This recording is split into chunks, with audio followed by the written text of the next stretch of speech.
Today we will see in the smallest details how the last day was of what many refer to as the victim of the Third Reich. The German Field Marshal Erwin Rommel was the most popular and respected general of Germany during World War II, known as the People's Marshal for not being part of the upper or noble class.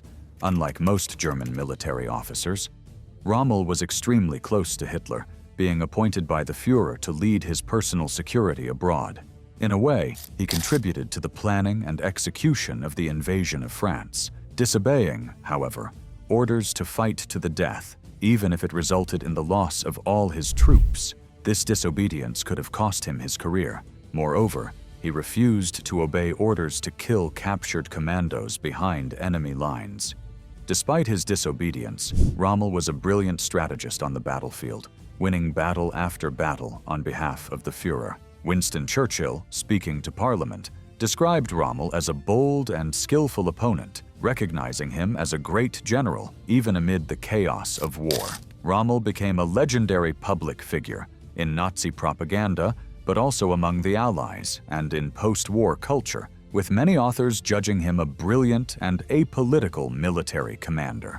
However, his mostly positive image and organizational capabilities have been questioned by experts who consider there to be a Rommel myth. Get ready, because in this video we will witness a dialogue full of emotion, revealing exactly what happened on that day. Just so we can quickly understand who he was, during World War II, he stood out in command of the 7th Panzer Division of the German Army during the invasion of France in 1940. His leadership of German and Italian forces during the North African campaign cemented his reputation as one of the greatest commanders and strategists with tanks during the conflict. It was while commanding the Afrika Korps that he received the nickname Der Wüstenfuchs, the Desert Fox.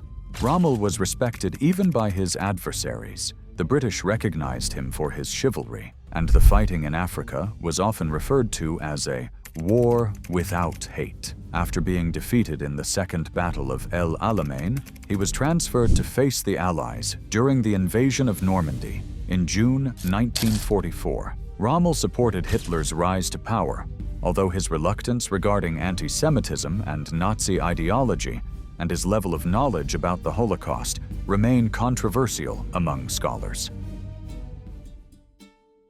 Before we effectively enter this topic, let's emphasize a few names that will be very present on this day. Lucia Rommel is his wife. Manfred Rommel is his son. Wilhelm Keitel was a field marshal of the German army and military advisor to Adolf Hitler. In fact, he was the one who signed Germany's unconditional surrender in Berlin on May 8, 1945. Burgdorf and Maysel are the two German generals who will be in his house in his final moments. Hermann Aldinger, captain who assists Rommel on this day. Let's go. In the hope of keeping his family safe from Allied bombings, Rommel chose Herrlingen as a refuge for his wife, Lucy, and his beloved only son, Manfred Rommel. Herrlingen became Rommel's base of operations during his final year of life. On the fateful day when Rommel fell, sensing an imminent threat from Adolf Hitler's regime, but wishing to avoid capture by the Allies, Rommel took refuge in Herrlingen and refused to leave the area. During the summer and early autumn of 1944, Gestapo agents and SS civil officers discreetly watched him. His personal guard was withdrawn by higher orders, leaving him alone with his faithful Dachshund and his pistol for self-defense. For months, Rommel had been claiming to know that his enemies in the high command were conspiring against him in Hitler's ear, but only began to suspect more serious accusations when his chief of staff, General Speitel, was detained by the Gestapo on September 7, 1944. Speitel became a victim of the internal purge triggered within the Wehrmacht after the failed July 20th plot, Operation Valkyrie. On October 7, 1944, the Supreme Commander of the Oberkommando der Wehrmacht, Field Marshal Wilhelm Keitel, called Rommel and ordered him to leave for Berlin on the 10th for a supposed interview about his future. Rommel refused, claiming lack of medical permission, and shortly after hung up the phone. After the conversation, he informed his assistant, Captain Aldinger, that he did not believe he would be allowed to arrive alive in Berlin if he undertook such a trip. On October 13th, Rommel received a call from the headquarters of War District 5 in Stuttgart, informing him that Generals Burgdorf and Meisel would arrive in Herrlingen at noon the following day. Aldinger suggested that the two generals were probably coming to talk about the invasion or a new job, but Rommel remained unusually silent for the rest of the day. We finally arrive at October 14th, the last day. On this day, Rommel's only son, Manfred, was allowed to return home to visit his father, who was still recovering. After breakfast, father and son took a walk together in the garden. The two did not foresee what was about to happen that day. At noon, the two generals will come to the house to discuss my future employment, Rommel told his son. So today I will know their arrangements for me, and they may send me to work at the Eastern Command Post. Before the clock struck noon, Rommel changed his clothes, put on his favorite uniform, the leather jacket of the African Legion, and waited in the room on the first floor. Around noon, a dark green car with a Berlin license plate stopped in front of the gate. Besides Rommel, the only men in the family were Captain Aldinger, who was also seriously injured during the inspection with Rommel, and Rommel's 15-year-old son, Manfred. What they perhaps did not know is that, at that moment, the Gestapo was surrounding Rommel's residence. To prevent Rommel from escaping, the road between Munich and Stuttgart was also blocked. Two generals, Army Personnel Director Burgdorf and Chief of the Guard Meisel, got out of the car, entered the house, and brought Rommel's invitation to death. They politely asked Rommel, hoping to speak with him alone. Manfred couldn't help but sigh with relief and think, "It seems they are not going to arrest my father," so he left the room with Captain Aldinger. He politely said to the respected field marshal, "The head of state allows you to choose. If you know nothing about the accusations of murder, you must explain it to the head of state. If that is not the case, arrest and interrogation will be inevitable." Soon, Rommel regained his composure from the initial shock. He knew that the so-called choice was only a facade. He had to die. There was no choice. Burgdorf said, "The head of state promised that if you commit suicide, your treason will be kept strictly confidential. A state funeral will be held for you, and it will be ensured that no extraordinary measures will be taken against your relatives. Lucia will receive the full field marshal's pension, and, eventually, a monument will be built for you. This is a recognition of your past contributions to the empire." Rommel knew that today was inevitable, and that he should die by the hands of his loyal head of state. Rommel then went upstairs and entered his wife's room. After a few minutes of silence, he said the following, "I've come to say goodbye. In 15 minutes, I will be dead. They suspect that I participated in the attempt to assassinate Hitler. I answered no, but it was useless. It's the method they always use. The Führer gives me the option between poison or being judged by the people's court. Defend yourself. I choose the court," his wife energetically replied. "It's useless. I wouldn't make it to Berlin. They would kill me on the way." Suddenly, he notices the presence of his son, who was secretly listening to the conversation. Upon seeing him, he calls him with a tense voice and takes him to his room to inform him of the situation. "I just told your mother that I must die within 15 minutes. It's hard to end like this, but the house is surrounded, and Hitler accuses me of high treason.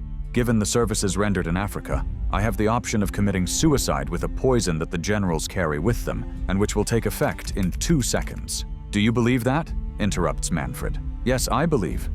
They are interested in keeping this matter as quiet as possible, and they also charged me with obtaining your promise of strict silence. If you utter a single word about what happened here, they will not feel bound by the agreement. Couldn't we defend ourselves?" Manfred. "It would be useless. It's better for only one to die than for all of us to end up involved in a useless shootout. Besides, we don't have enough ammunition to confront them." After a brief farewell, Rommel asks Manfred to call Aldinger. Upon hearing Manfred call him, Aldinger quickly climbs the stairs. As he enters the house, he hears Mrs. Rommel sobbing in her room. When he finally learns what is happening, he is shocked. However, he is not willing to accept it. "You should at least escape." "Damn it, Rommel! Tell me why we can't run away and find a way to hide for a while? Haven't we been in worse situations before and survived to tell the story?" "This is different, my friend," replies the marshal. "All the streets are blocked by SS men, cars, and the Gestapo are everywhere. Apparently, we can't count on the troops either. Since they've taken the telephone, I can't even call my headquarters. But what if we shoot Bergdorf and Maisel? At least we could— No, they have their orders. I have to think about Manfred and my wife. If I choose the first option, they will not suffer any harm, and they will still receive a pension. As for me, I will have a state funeral. I will be buried here in Herrlingen." Then the two left the house together. Bergdorf and Messer were standing at the gate, waiting for them. When Marshal Rommel approached the two, they immediately raised their right arms, saluted, and respectfully greeted Field Marshal while making way. A group of villagers also stood by the roadside. The car was ready. The driver opened the door for Rommel. Rommel placed the marshal's baton, symbolizing his last honor, under his left arm, shook hands with his son and Aldinger, and then entered the car. In the blink of an eye, the car disappeared behind a curve. After the car traveled 500 meters, it stopped in a clearing next to a small forest. Bergdorf asked Messer and the driver to get out of the car and move away, returning in 5 minutes. Later, the driver recalled, "About 10 minutes later, we returned to the car. I saw Rommel sitting in the back seat of the car. He was clearly dying. He collapsed unconscious and was gasping. There was still potassium cyanide in his mouth." 20 minutes later, the phone rang. Aldinger received the report of Rommel's death. Manfred later learned that their house was surrounded by the Gestapo, and everything was under their supervision. If Rommel resisted, the Gestapo had orders to storm the room and shoot Field Marshal Rommel. 25 minutes later, the phone rang. Aldinger answered. The Field Marshal had supposedly suffered a hemorrhage. Then Aldinger slowly climbed the stairs towards Rommel's widow. There was no need to speak. 3 German giants spoke about the event. Hitler said the following: "Accept my sincere sorrow for the sensitive loss that the death of your dear husband represents for you. The name of Marshal Rommel will forever be associated with the heroic campaigns of North Africa." Propaganda Minister Joseph Goebbels wrote a letter that said, "On the occasion of the painful loss experienced in the person of your husband, my wife and I convey the testimony of our unchanging consideration. With Marshal Rommel, the German army loses one of its most illustrious leaders, whose name will forever be associated with the heroic struggle waged for 2 years by the Afrika Korps. Receive the testimony of our most sincere condolences." And finally, Hermann Göring said, "I was deeply moved to learn that your husband, Marshal Rommel, died as a hero as a result of his wounds, although we all hoped that he would continue belonging to the German people for a long time.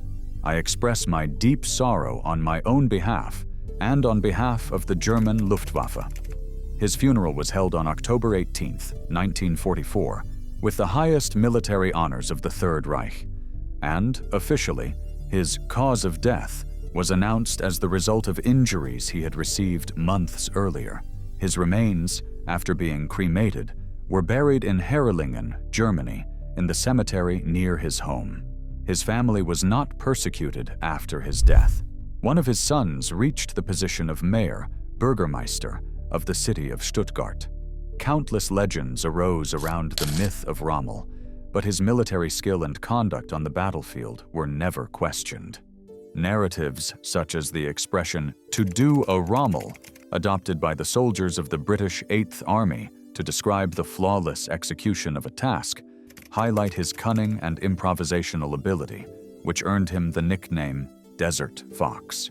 Captain Hermann Aldinger, the military aide who assisted Rommel and put on his coat for the last time, survived the war and died in 1993 in Munich at the age of 86.